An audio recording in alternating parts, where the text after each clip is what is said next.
Hello everyone, Horsecraz here again, and we're in a interesting place today. We're back here with Detailed again. Hello. Hello. And in In the skin today, of Joe. yes, it's a slight crossover today, but it's fine. In today's episode of Beyond the Roleplay, we're going to talk about something exciting. We're going to talk about Ooh. maps and your set and all of the lovely things that go along with it, because even if your roleplay is in a white box, you still have to build said white box, therefore you're building a set. So, very fun topic today. Laughing because we literally just talked about that, but We did. Um, I think the first major point to be brought up is building versus finding a map. Very, very big thing there. And we'll decide kind of the rest of what you have to do going forward from it. So, I know both of us are in one camp on it. Would you like to tell people the camp that we're in when it comes to this? okay. So the camp we're both into is building it ourselves, and as you could see from both the role plays, they're not necessarily things that you would see like on a map unless it's very specific. Because our maps tend to, well, map as in like the seed that we have now, it tends to look quite a lot personalized for our specific role play. So it's not necessarily well from someone else, but we make it ourselves or have other people help us with it. Definitely, for sure. And I do want to make a note that, especially if you're maybe not the greatest builder and maybe you're by yourself and like all of that, using a map that you find online is totally fine as long as the creator of the maps, one, have it out for public use for free, and two, are properly credited and you're allowed to use it. Yes, that is very important because for the most part, when I was building my own set, it was actually, well, of course, I was kind of like I was okay at building, but like as I continued building, I got better at it. This is talking from someone who would build more often, though. So if you don't necessarily build that much, it is very likely that you should either A, enlist the help of builders, or B, find a map. That goes along with what Horsecraz was saying. Definitely, for sure. One thing to definitely think about going into whether you want to either build a map or have people help you build a map or to find a map online is kind of your theme and how personalized you need or want it to be for your story. This is very important because a lot of the maps that you'll find online, either somebody has already used it or somebody will use it in the future. And it's kind of interesting seeing multiple different roleplays use the same map. And you're kind of like, oh, hey, this looks awfully familiar. Although it's definitely a great option if you're kind True. of either just starting or stuff like that. Is one thing that would be knows that I was actually going to mention that you also did, Horse, was the idea of personalization, which is how much do you want this to be feel like, well, to feel like that you've stepped in it. This doesn't necessarily mean that you have to do building if you want personalization. You could actually use maps to like maybe build a few things here and there, maybe change different colors, or just whatever you can think of. And you can kind of make that map a bit. sorry, you can kind of make that map a bit closer to. Sorry. okay. You can make that map a lot closer to what you have in store for it. This could also allow for if someone else is to use the map, it won't necessarily look just like yours because you did put a few other things in. As I'm saying, this does not mean you need to go and create a bunch of houses. but you could do little things here and there if you really want to make it look special. Definitely for sure. There's definitely ways to go around and personalize maps that you downloaded and all of that to make them look different. Although the familiar feel will most likely stay pretty similar. True. I can't argue that. And of course, our other option, building the set yourself or having a build team or something specifically for your story, for your roleplay, is probably the best option for full like personalization. If you have really, really specific things that you like, this has to be in it, all of the things have to look a certain way, stuff like that. This is definitely the route to go. Yes, and just adding on to that, as we've been saying, this does not mean that if you don't build that you are 100% have to make a map or use a map. You can enlist a build team. A build team can build the set, and it could be according to how you have it in mind. This isn't limiting you if you can't build or if you can build. You could choose either option either way. Yes, and another thing to think about is maybe you want to take the complete personalization option of having maps specifically for your series, but one, you're not a good builder, two, you can't necessarily like afford a build team. A great thing to do is to ask some of your friends. I'm sure like some of your friends are great builders out there and they'd be totally willing to help you build to your wildest imagination. True. Uh, One thing that I would also think of is also in between map and building, like the ideas. Another thing is to think of the scale. How much do you want your role play to be? If this could go in, when you're looking into maps. If you only want like a village, you don't need necessarily a whole kingdom of a map. There are different things like you'll have to think of. Okay, do I want to add things onto this? Just for instance, like I've seen some YouTube channels that would use a map for part of a role play, but not the entire role play. So it would be a role play in that resource pack, but it wouldn't necessarily be a part of the same world, which would allow for more usage of maps or personal building. Yes, it's definitely something to consider. You don't have to stick with just one. You can have many different ones, you can have just a few, you can't have just one, and have like your different sets kind of set far enough apart that you can't really see them, and all of that. And this one would be more of a no-brainer, but also think time period. Oh, yes, oh, yes, oh, yes. When you're choosing a map or deciding to build, what is the time period? Because if you really like a sci-fi map, but you want to build in modern, this isn't saying you're limited because you can come up with an idea of having both sci-fi and modern being the same thing. It's just saying, but when you're looking for maps or like to list the building team, you have to think of the time period as well.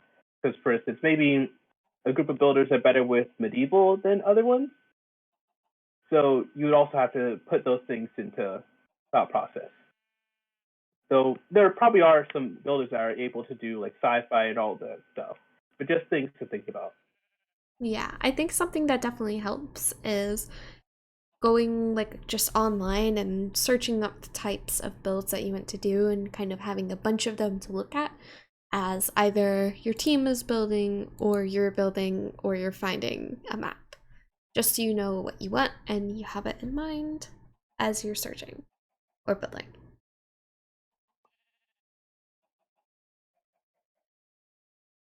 Yes, like literally, like if you just go and search for the different things, because there's if you're watching this video, you probably know by now. There's a lot of things you can find by searching up medieval house. Like I've even looked up a medieval windmill and found a Minecraft image of a windmill. Like I didn't even put Minecraft anywhere in it, but you could definitely like do some research like on Google, whatever your search engine is, or you could also look on like Minecraft.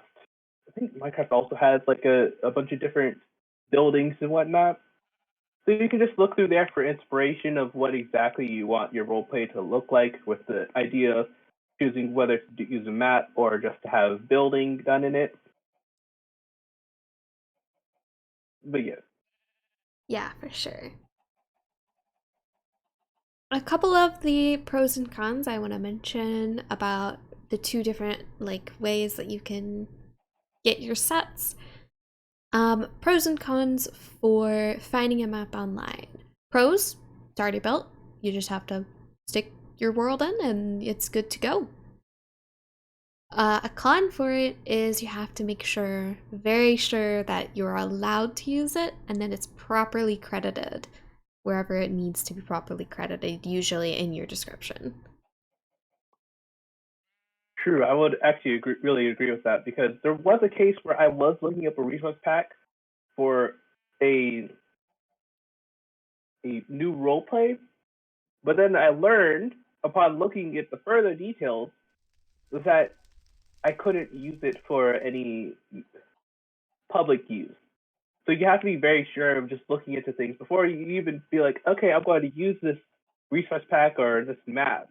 You have to definitely look into it, because it's fair to the creator, because that person made all that work. So you can't just go and take it and then use it for whatever purpose when the person wants it specifically just to be private.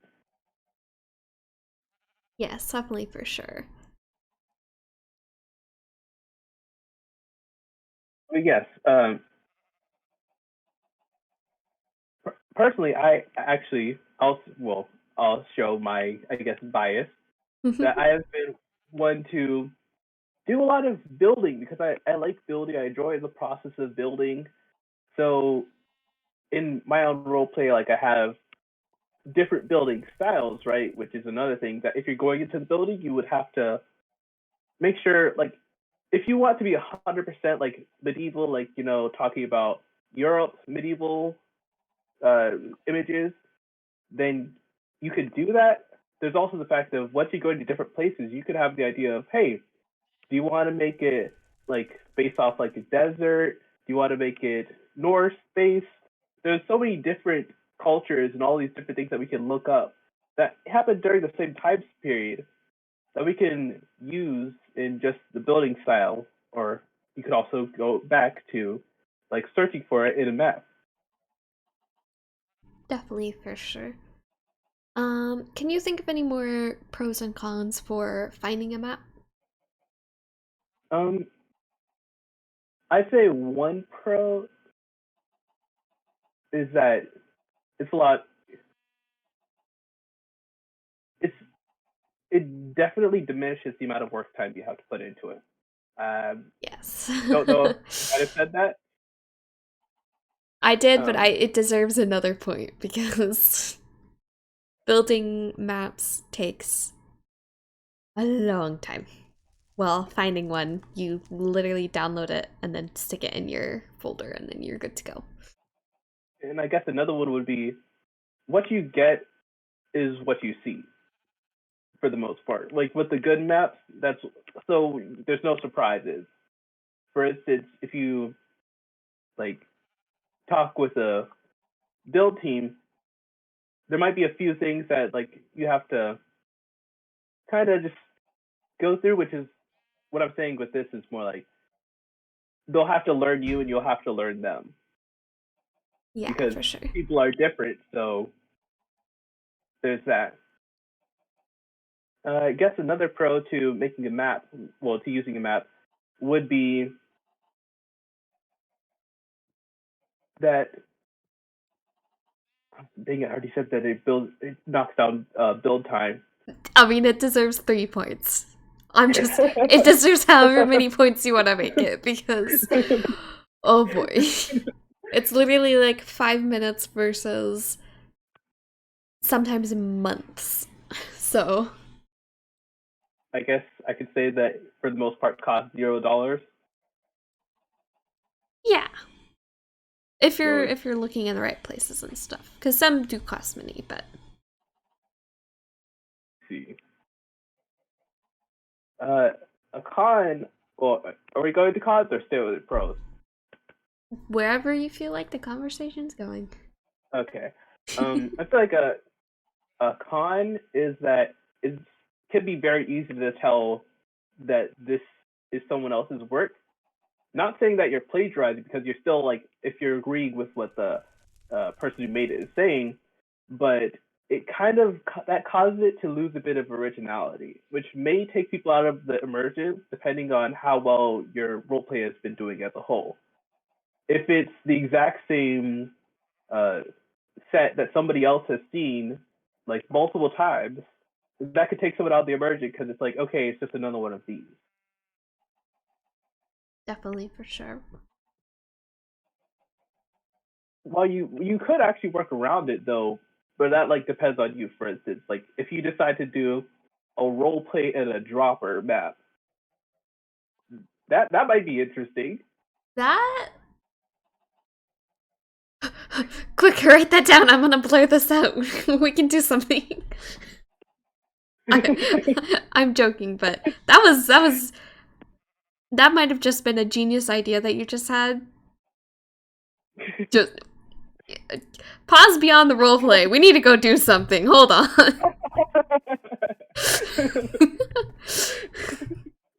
uh,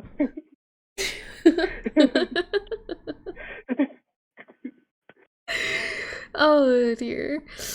Anyway, genius ideas besides. thank you. Oh goodness. Let's talk about pros and cons of building a set for your series. Okay.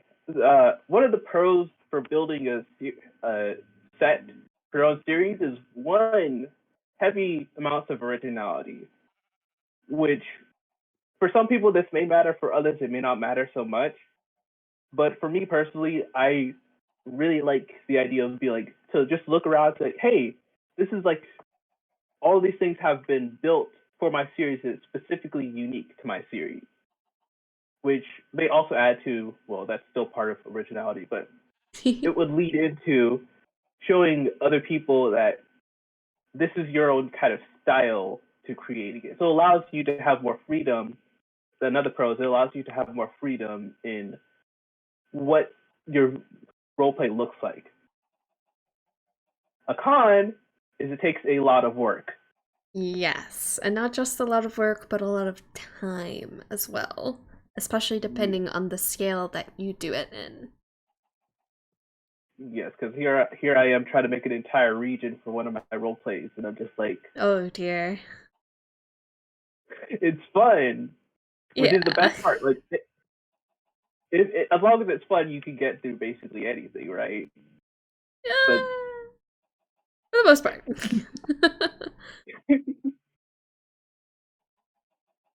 but yes, so for building your own set, it also has the ability that when people see it, I think that it would like, well, I think it's part of originality, but it would pop out more to them because they haven't seen this before. If, for instance, if you see a whole new country you've never seen before, like pictures of it on the web, you'll be more interested on how like the architecture looks or how the streets look, all those different things. Yes, for sure. I think a few of the cons. Oh wait, we're kind of already started mentioning constantly. Some cons that are that if it's not yourself building it, if you have like a build team or something building for you, oftentimes that costs a pretty penny. It Yes. can cost a pretty penny if you have someone else doing it for you. I don't know if I'd call this a pro or a con, but if you either have people helping you out or if a build team has built it, you probably still want to give them credit somewhere, in your series, whether that's in the description or like in a credit somewhere. It's just the True, respectful thing to do, even if you've either paid them to do it or any of that stuff. true. Because in itself, the weird thing about posting on YouTube is that once you post on YouTube, it kind of seems like everything was made by you. Yes. So, especially like when you're making Minecraft role plays, it's like, okay, we see all these characters and sets, and it could kind of look like it's just one person that made it. So it's definitely a good idea to make sure that you credit people, even if you already like the person is getting paid, right? It Yeah. also allows for that person to be shown to other people and possibly have more opportunities from there. Yeah, we definitely in this kind of realm of creativity and stuff on YouTube, we want to support creators and be that artists or builders or storytellers, all of it. We want to support the Yeah. peoples. Woo, support.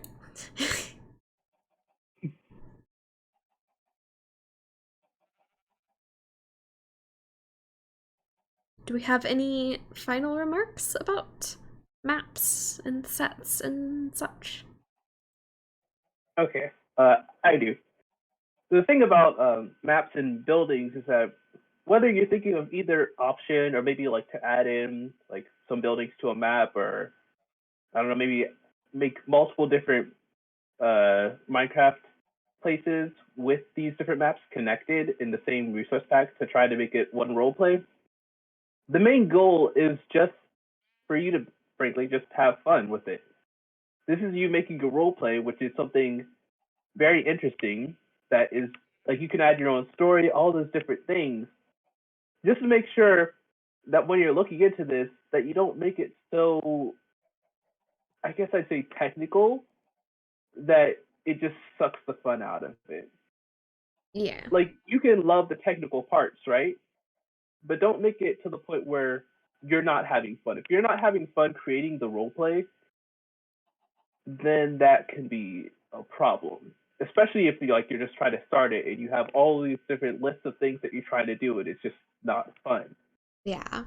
Because one thing I think every single creator on any platform will tell you is that if you're not having fun doing it, your viewers won't enjoy seeing it. Not nearly as much as if you were genuinely enjoying it yourself. True. Definitely, that's definitely something to keep in mind. For sure. All right. This was a fantastic conversation with you, Detailed. Um, I forgot to mention, but this is a bit of a sneak peek, I suppose, for Destrier. So if you watch Beyond the Roleplay, congratulations. You get sneak peeks sometimes. Woo! Be sure to go check out Detailed Creative's channel in the description, where we're going to be talking about. Oh, darn me, I forgot. It's creating your roleplay style. Creating your roleplay style, a very, very interesting topic, and you should definitely go check it out because we're going to be having fun on that conversation as well. So, we will see you over there, and thank you so much, and bye bye. Bye.